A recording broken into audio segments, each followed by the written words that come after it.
আজ আমার প্রবাদ জীবনে 60টা বছর পূর্ণ হলো। বাড়ি ছাড়লাম সেই কবে, আজও ফেরার সময় হয়নি। বিদেশের টাকা দিয়া ছোট বোনটারে বিয়া দিলাম, বাবা মাকে একটা সুন্দর ঘর করে দিলাম, ছোট ভাইটাকে বিয়ে পাশ করালাম।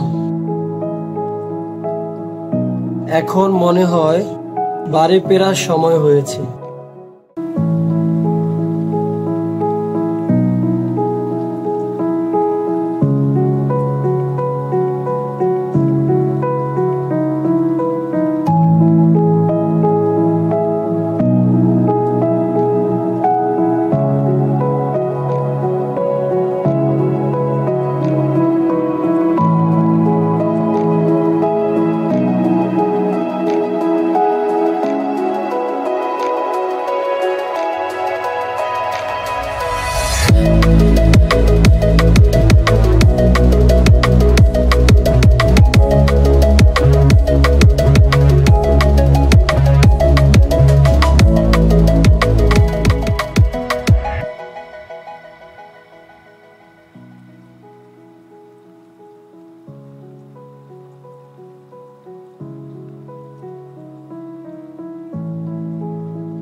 ভাইয়া কত আমার জামাটা বেশি সুন্দর হয়েছে না? না ভাইয়া, আমারটা বেশি সুন্দর হয়েছে, তাই না? দুজনেই সুন্দর লাগতেছে, একজনটা পূর্ণিমা আর একজনটা শাবনূর। কি যে কও ভাইয়া? লও ভাইয়া আমার লগে কথা কও। চল আম্মা ভাইয়া, তোর পাঠানো টাকা দিয়াই ওরা কাপড় চোপড় কিনা আলমারি বোঝাই করে ফেলতেছে। রাখতেছি আম্মা, পরে কথা হবে।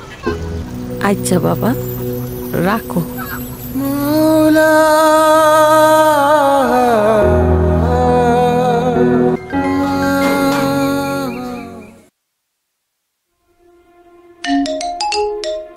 আসসালামু আলাইকুম বাবা, কেমন আছেন?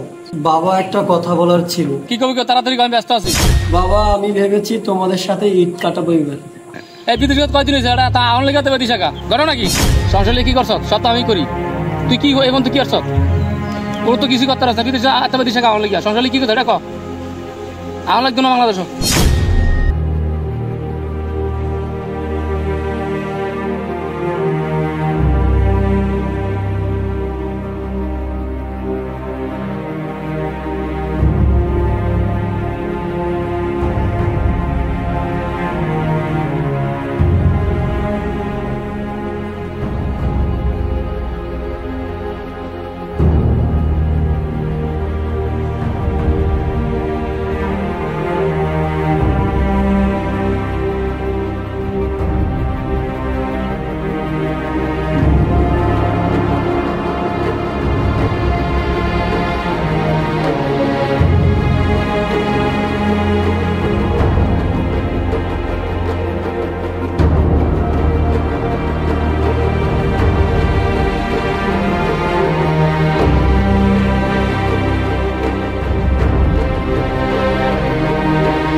আম্মা আব্বারে বলে দিছি তোমার হাসপাতালে নেওয়ার জন্য।